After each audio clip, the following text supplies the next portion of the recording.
السلام علیکم ورحمۃ اللہ وبرکاتہ. ساتھیوں کیسے ہیں آپ؟ امید کرتا ہوں آپ خیریت سے ہوں گے. ساتھیوں قرآن اردو ٹرانسلیشن میں آج جس سورہ کا میں نے انتخاب کیا وہ سورہ قلم.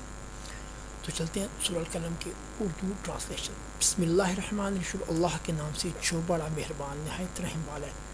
نون قسم ہے قلم کی اور اس کی جس سے لکھتے ہیں. نہیں تم اپنے رب کے فضل سے دیوانے، اور بے شک تمہارے لیے اجر ہے بے انتہا، اور بے شک تم اخلاق کے اعلیٰ مرتبے پر ہو. سو ان قریب تم بھی دیکھ لو گے اور یہ بھی دیکھ لیں گے کہ تم میں سے کون دیوانہ ہے. بے شک تمہارا رب بھی خوب جانتا ہے اس کو جو بھٹک گیا اس کے راستے سے، اور وہ خوب جانتا ہے ان کو جو سیدھے راستے پر ہیں.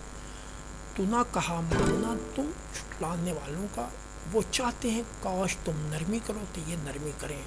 اور نہ کہا مانا کسی ایسے کا جو بہت قسمیں کھانے والا ذلیل ہے، تانے دینے والا، پھرنے والا، چغلیاں کرنے کو، بخیل، مال دینے میں حد سے بڑا ہوا گناہگار، سخت ہو اس کے بعد بدذات، اس سبب کہ وہ ہے صاحب مال اور اولاد.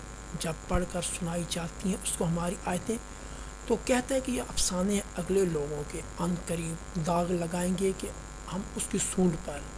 بے شک آزمائش کی ہے ہم نے ان کی جس طرح آزمائش کی تھی ہم نے باغ والوں کی، جب انہوں نے قسم کھائی کہ ہم اس کا میوہ توڑ لیں گے صبح سویرے. اور نہ کہا انشاءاللہ. سو پھر گئی اس پر ایک آفت تمہارے رب کی طرف سے اور وہ سو ہی رہے تھے، تو وہ ایسا ہو گیا جیسے کٹی ہوئی کھیتی.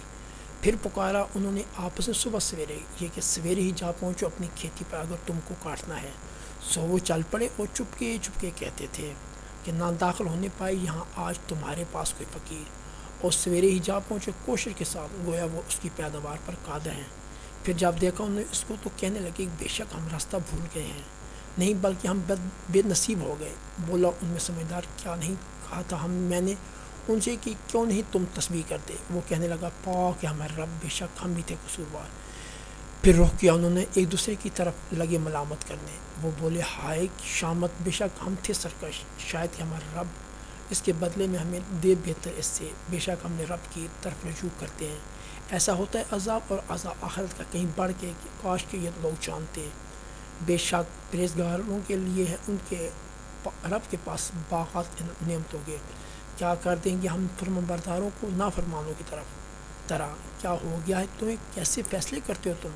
کیا تمہارے پاس ہے کوئی کتاب جس میں پڑھتے ہو تم کہ ضرور تمہارے لیے وہاں وہی کچھ ہو جو تم پسند کرتے ہو؟ یا تم نے قسمیں لے رکھی ہیں ہم سے جو پہنچتی رہیں گی قیامت کے دن تک کہ ضرور وہ تمہارا ہوگا جو کچھ تم حکم دو گے. پوچھو ان سے ان میں سے کون اس کا ذمہ لیتا ہے. کیا ان کے کچھ شریک ہیں تو لے آئیں اپنے شریکوں کے اگر یہ ہیں سچے. جس دن کھول دی جائیں گی پنڈلی اور وہ بلائے جائیں گے سجدے کے لیے، پھر وہ نہ کر سکیں گے سجدہ. جھکی ہوئی ہوں گی، ان کی آنکھیں چھا رہی ہوں گی ان پر ذلت، حالانکہ بلائے جاتے تھے وہ سجدے کے لیے جب وہ صحیح سالم تھے. تو چھوڑ دو مجھ کو اور ان کو جو جھٹلاتے ہیں اس کلام کو، ہم ان کو آہستہ آہستہ پکڑیں گے ایسے طریقے سے کہ ان کو خبر بھی نہ ہوگی. اور میں مہلت دیتا ہوں ان کو، بے شک میرا داؤ بڑا مضبوط ہے. کیا تم مانگتے ہو ان سے کچھ معاوضہ تو وہ تاوان کے بوجھ سے دبے جاتے ہیں، یا ان کے پاس ہے غیب کی خبر تو وہ اسے لکھتے جاتے ہیں. سو انتظار کرو اپنے رب کے فیصلے کا اور نہ ہونا مچھلی والے کی طرح کہ جب پکارا اس نے وہ تھا غم سے بھرا ہوا. اگر نہ سنبھال لیتی اس کو مہربانی اس کے رب کی تو ڈال دیا جاتا وہ چٹیل میدان میں اور ہوتا وہ ملامت زدہ. سو برگزیدہ کیا اس کو اس کے رب نے پھر شامل کر لیا اس کو نیکوکاروں میں.